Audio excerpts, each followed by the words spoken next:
Hello guys, তোমরা কেমন আছো? আশা করি ভালো আছো। তো নতুন সরকার লক্ষ্মী ভাণ্ডার বদলে অন্নপূর্ণা ভাণ্ডার চালু হয়েছে।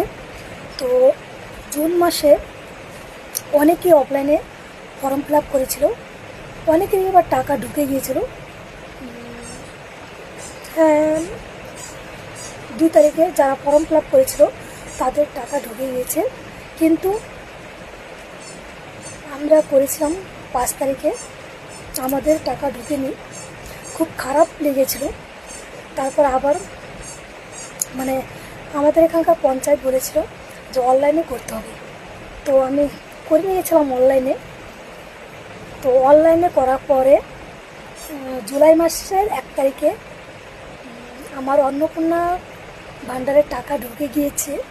তো আজকে আমি খুব খুশি, খুব চিন্তায় ছিলাম যে আমার টাকা ঢুকবে কি ঢুকবে না, খুব দুশ্চিন্তায় ছিলাম। তো অলরেডি টাকা ঢুকে গিয়েছে।